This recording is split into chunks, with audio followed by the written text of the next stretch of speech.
कोणीही कोणाचं नसतं. आजचा विषय आहे कोणीही कोणाचं नसतं. काही वर्षांपूर्वी शालेय अभ्यासक्रमात नटसम्राट नाटकातील एक प्रवेश होता. त्या प्रवेशाला कोणीही कोणाचं नसतं असं नाव दिलं होतं. कावेरी आणि आप्पासाहेब बेलवलकरांची मुलीकडूनच झालेल्या विटंबनेवरचा तो प्रसंग होता. त्याचा निष्कर्ष मुलं मुली कोणीही कोणाचं नसतं हा होता. हे आठवायचं कारण म्हणजे सध्याची राजकीय परिस्थिती. आज महायुती आणि महाविकास आघाडी दोन्हीही अस्तित्वात आहेत, पण दोन्हीतही कोणीही कोणाचं नसतं अशा प्रकारे अलिप्त आहेत. सध्या महायुतीत सातारा जिल्हा परिषदेच्या अध्यक्षपदावरून धुसफूस सुरू आहे.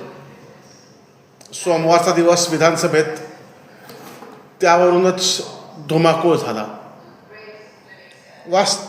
वास्तविक महायुतीतील 3 पक्ष असलेल्या भाजप, राष्ट्रवादी आणि शिवसेनेतच ही स्पर्धा होती.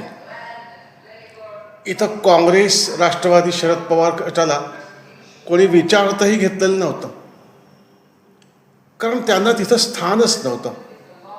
पण ज्या प्रकारे इथं राजकारण झालं त्यावरून जाणवलं की कोणीही कोणाचं नसतं.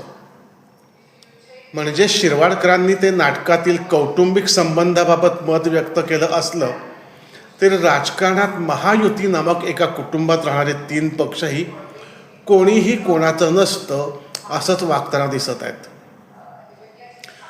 दुसरीकडे महाविकास आघाडीची परिस्थिती काही फारशी वेगळी नाही. राज्यसभा निवडणुकीत उभाठा शिवसेनेच्या ऐवजी शरद पवारांना संधी मिळाल्यानं उभाठा शिवसेना, राष्ट्रवादी शरद पवार आणि काँग्रेस यांच्यातही धुसफूस सुरू आहे. शरद पवारांचा राष्ट्रवादी पक्ष तर एकाकी पडल्याचं लक्षण आहे.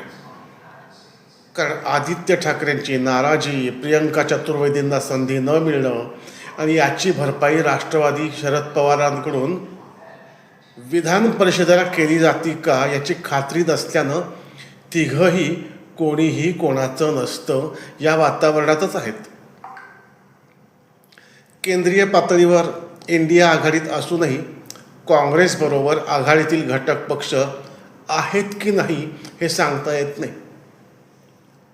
ममता बॅनर्जी इंडिया आघाडीत होत्या, पण त्यांनी या निवडणुकीत काँग्रेसला आमटीत पडलेल्या झुरळाप्रमाणे चिमटीत धरून लांब ठेवलं आहे. त्यामुळेच काँग्रेस आणि मित्र पक्षांनाही आता कोणीही कोणाचं नसतं असंच म्हणावं लागत आहे. एकंदरीत राजकारणात प्रत्येकाला स्वतःच्या पायावर उभं राहावं लागेल, कारण कोणीही कोणाचं नसतं. एखाद्या मोठ्या राजकीय पक्षाच्या आधाराने मोठं व्हायचं आणि युतीत 25 वर्ष सडलो असंही बरवण्याचे प्रकार होतात, कारण यावेळी जाणीव झालेली असती की कोणीही कोणाचं नसतं. राज्यात मनसे हा पक्ष तर कोणीही कोणाचं नसतं हे तत्त्व पाळूनच असतो.